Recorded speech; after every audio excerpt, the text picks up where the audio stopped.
ব্রাহ্মণবাড়িয়ার বিখ্যাত সানামুহি আজকা আমি নিজের হাতেই বানাই লাইলাম। রাইতের 12টা বাজে ননদ ভাবির মন চাইছে পুডিং খাইতে, এলিগা সানামুহির পাশাপাশি রাজশাহীর অরিজিনাল গুড় দিয়ে আজকে আমরা পুডিংও তৈরি করছি। হুটহাট করে যে আমরার মাথার মধ্যে কি আয়ে তা আমরা নিজেরও বুঝি না। হ্যালো এভরিওয়ান, আসসালামু আলাইকুম। কেমন আছেন সবাই?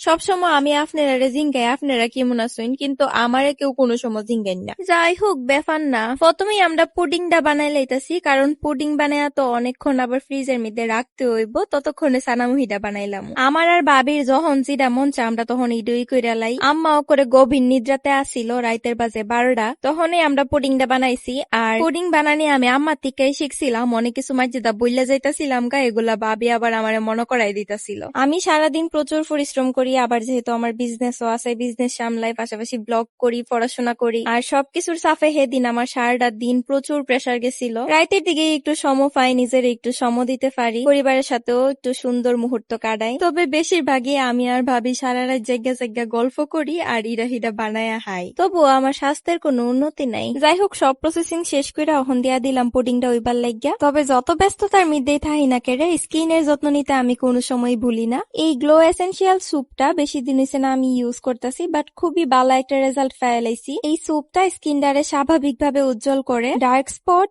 আর পিগমেন্টেশন লাইট করে, স্কিন স্মুথ করে তুলে, ট্যান রিমুভ করে। তাছাড়াও ব্রন রিমুভের পাশাপাশি এটা রাফ আর ড্রাই স্কিনটারেও হাইড্রেট রাখে। এটা কাঁচা হলুদ, মুলতানি মাটি, sandalwood, kaolin clay, cons powder এবং হানি সহ আরো অনেকগুলা প্রাকৃতিক ইনগ্রেডিয়েন্টস দিয়ে তৈরি করা হয়েছে। আমি এটা নিছি সেরিনা পেজটা থেকে, ভিডিও ডেসক্রিপশনে পেজটা মেনশন করা আছে। তো পুডিংটা উইতে দিয়ে এদিক দিয়ে আমরা আবার সানামুহিটা বানাই লাইতাছি। সানাটা আগের থেকে রেডি করা আছিল, আমার আম্মা সানামুহি বানাইবার লেগে রাইকা দিছিল, কিন্তু আমি যে কি পরিমানে শুননি আজা তোমরা বুঝ জ্বালাও। আম্মাটা আমি লেই ফুরছি বানাইতাম। আজা যদি মজা না হইছে তাইলে আম্মা তো আমারে 12টা বাজাই লেবো ঘুমতে উঠবার পরে। যাই হোক, তোমরা একটা জিনিস খেয়াল না করলেও আমি তোমরা খেয়াল আইনা দিতাছি। পুডিংটা কিন্তু এই চুলার মধ্যে দিছিলাম, তো পুডিং হইতাছে কই, এখন আবার পুডিং কই গায়েব হয়ে গেল গা। আরে সরাই আর একটা চুলার মধ্যে লাইছি আর এখানের মধ্যে বানাই লিতাছি সানামুহিটা। তবে যাই কো, পুডিং বানানির টিকা আমার কাছে মনে হয় যে সানামুহি বানানি বেশি সহজ। দেখতেই মন চাইতেছিল হায়া লাইতাম, কিন্তু এটা তো খুবই গরম, এই কারণে একটু উল্টায় ফাল্টায় ঠান্ডা করতেছিলাম। ফাহেদা আবার এই গরমটাই একটু হানে হায়া লাইছি।